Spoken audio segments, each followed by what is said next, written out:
গোটেই দিন ৰাত মোবাইল গোটেই ৰাতি মোবাইল চাই থাকে। ৰাতিপুৱা শুই উঠিও ঘৰ চোতাল সাৰিব লাগে বুলি নাই, কান্ধত জ্ঞান দিয়া বস্তুটো একেবাৰেই নাই। আমাৰ দিনত এনেকুৱা আছিল যে আমি ৰাতিপুৱা শুই উঠি ঘৰ চোতাল সাৰো আৰু শহুৰ চাহ জলপান কৰো। কিন্তু এইজনী আমাৰ যে এই ৰজাৰ জীয়েক যে তাই এটা জ্ঞান নাই। এজনী বোৱাৰী বুলি যিখিনি কান্ধত জ্ঞান থাকিব লাগে, যিমানখিনি গুণ থাকিব লাগে, তাইৰ তাত এটা গুণো নাই। কি যে মই বোৱাৰী এজনী পালো নহয়। তাই বিয়া হৈ অহাৰ পৰা গোটেই দিনত মানসিক অশান্তিত ভুগিবলগীয়া হৈছে মোৰ।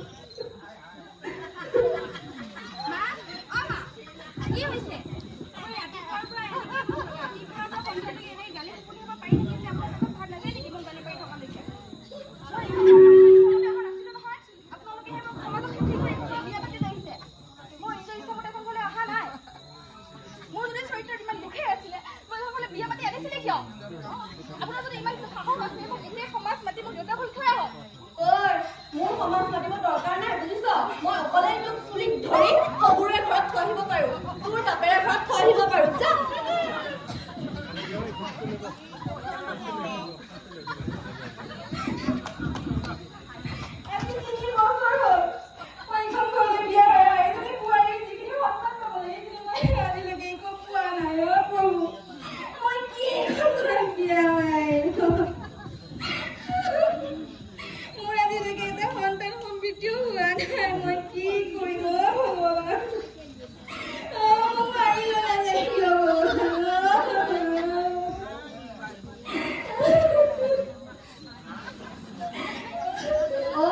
জহনী জাতি নোৱাৰি নাই নেকি?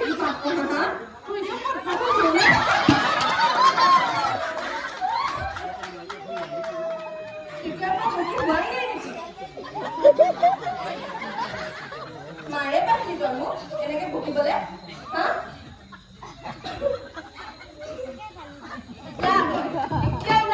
ঘৰৰ পৰা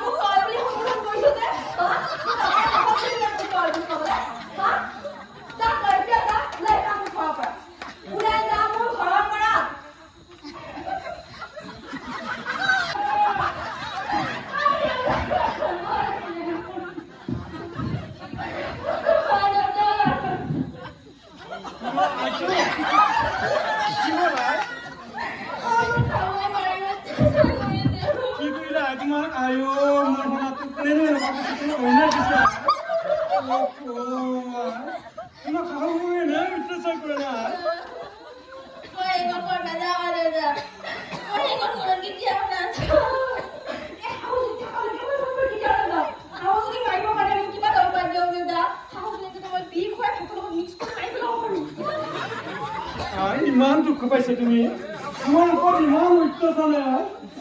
এই অত্যাচাৰ মই সহ্য কৰিব নোৱাৰো। যিখন হাতেৰে তুলি তালি তোমাক ডাঙৰ দীঘল কৰিছিলো, যিখন হাতেৰে তোমাক সপোন ৰুচিছিলো, এই যিখন হাতেৰে তোমাক এজন সুন্দৰ ল'ৰাৰ লগত সম্বৰণ কৰি দিছিলো, আজি তোমাৰ সপোন সঁচা দিঠকত কৰি তুলি তুমি চিন্তা নকৰিবা। পৰা ভিতৰলৈ গলা তুমি। ডাক্তৰ,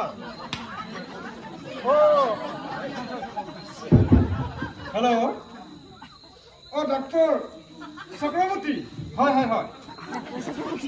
এই যে তুমিতো মোৰ ছোৱালীটোৰ বিষয়ে জানাই নহয়, যি অন্যায়, যি অত্যাচাৰ। আজি ছোৱালীটো ঘৰলৈ উভতি আহিছে। ছোৱালীটোৰ খঙতো জৰ্জৰিত হৈ অগ্নিশৰ্মা হৈ আছে। কেৱল প্ৰতিশোধৰ অগ্নিয়ে তেওঁ জ্বলি আছে। আজি সেই প্ৰতিশোধৰ অগ্নিৰ এটা কিবা বিকল্প ব্যৱস্থা কৰিব নোৱাৰা যাবনে ডাক্তৰ? যিটো ব্যৱস্থাৰ দ্বাৰা তোমাৰ ভৱিষ্যত, ছোৱালীজনীৰ ভৱিষ্যত উজ্জ্বল হয়, কল্যাণকাৰী হয় আৰু সমাজখনৰ দখৰ ফালে যাতে সুন্দৰ এটা উজ্জ্বল বাতাবৰণ সৃষ্টি কৰে, তেনেকুৱা এটা উপায় দিয়ক ডাক্তৰ। পাৰিব? হ'ব বাৰু, মই আজি এই ব্যৱস্থাটো কৰি আছো। গৈ আছো ডক্টৰ চক্ৰৱৰ্তী।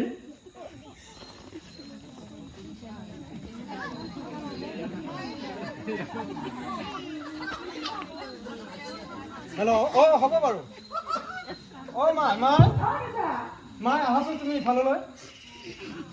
ইফালে আহাচোন মাই আহিছা তুমি যি সপোন দেখিছা আই যি জল্পনা কল্পনা তোমাৰ সেই জল্পনা কল্পনা সম্পূৰ্ণৰূপে কৰিবলৈ মই তোমাৰ বাবে এটা উপায় লৈ আহিছোঁ আই তুমি যে বিচাৰিছা মাক বিষ খুৱাই মাৰি পেলাবলৈ সেই ব্যৱস্থাটো মই লৈ আছোঁ আই সঁচাকে আনিছোঁ মাই এইটো হ'ল বিষ এই বিষটো কিন্তু তুমি সদায় মাক একচামুচ কৰি খুৱাবা মাই তোমাৰ সমস্ত আশা আকাংক্ষা পূৰ্ণ হৈ যাব মাই কিন্তু একেদিনে নহয় মাই এদিন কৰি 31 দিন তুমি খুৱাব লাগিব আৰু সেই 31টা দিন তুমি মাক ইমানেই মৰম কৰিবা ইমানেই শুশ্ৰূষা কৰিবা ইমানেই স্নেহ কৰিবা তুমি যাতে তাৰ মন জয় কৰিব পাৰা মাই এই ঔষধটো দি তোমাৰ জীৱন কল্যাণ হ'ব মাই তুমি ধন্য হ'বা মাই ধন্যবাদ দেউতা ধন্যবাদ আৰু 31 দিন হাউৰি মুখা আৰু 31 দিন আছে তোৰ হাতত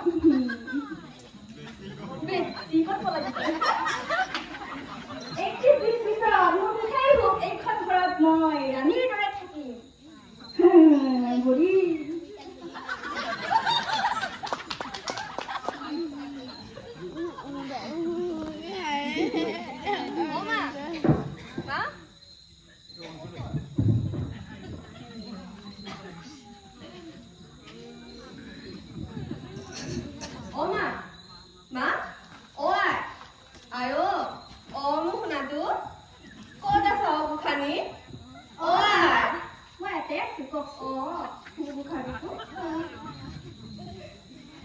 তুমি আহিলা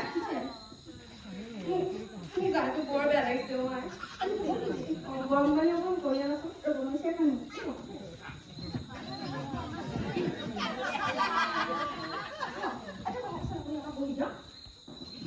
মোৰ গাটো বৰ বিষাইছে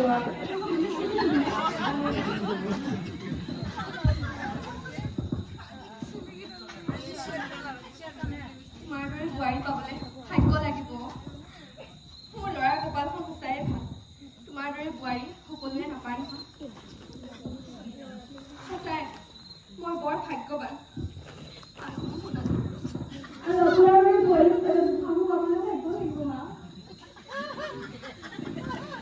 বৰ ফুৰাইছো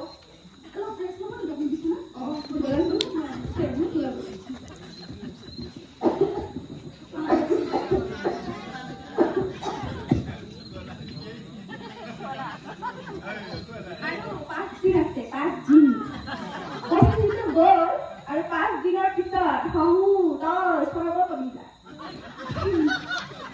আৰু 5 দিনৰ পিছত মই মোৰ এইখন ঘৰত অকল মই থাকিম আৰু মই দেখি দিয়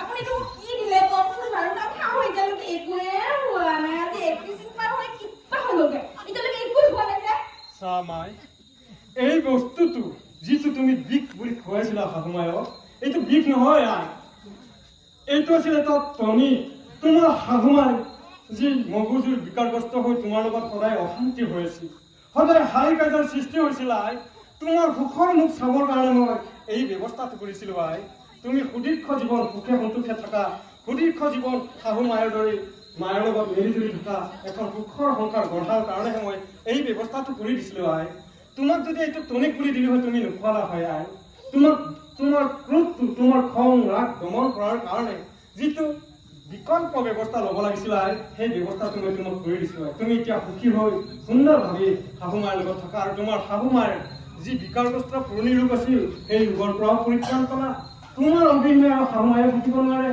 আৰু তুমিও শাহু মায়েৰ বাহিৰে তোমালোকে থাকিব নোৱাৰা মাই হয় দেউতা আপুনি বৰ ধন্য দেউতা আপোনাৰ দৰে পৃথিৱীৰ সকলো দেউতাকে হওক মই বৰ সুখী শাহু মায়ে যিখিনি দুখ পাই আছিলে বেলেগৰ পাই আছিলে সেইখিনি গোটেইখিনি শেষ হৈ গ'ল বহুত ধন্যবাদ দেউতা বহুত ধন্যবাদ তোমাৰ দৰে কন্যা সন্তান জন্ম দিয়াৰ দিনাখনৰ পৰাই যি সপোন ৰচিছিলোঁ আই এজন পিতৃ যোগ্যৰ পিতৃ হোৱাৰ কাৰণে যিটো নেকি মোৰ সাহস আছিল সেই সাহসটো কিন্তু তোমাৰ লগত কৰি লোৱা আই তুমি সদায় এনেকৈ সুখী হৈ থাকা আৰু এজন প্ৰত্যেকজন ব্যক্তিকে আই বাপ বান্ধৱক সকলোকে প্ৰণিপাত কৰি জনাইছো। এজন যোগ্য পিতৃ কেনেকৈ হয়, এজন আই এজন কন্যাক যেতিয়া বিয়া দিয়া হয়, সেই বিয়া দিয়াৰ থলীত কন্যাজনে কি বিচাৰে, প্ৰথমটো কি বিচাৰে মানে আপোনালোকে জানেনে আইসকল? প্ৰথমটো নিজৰ স্বামীক নিজৰ পিতৃৰ দৰে দেখে। পিতৃতুল্য গুণ আছেনে নাই মোৰ স্বামীৰ লগত, সেইটো বিচাৰে।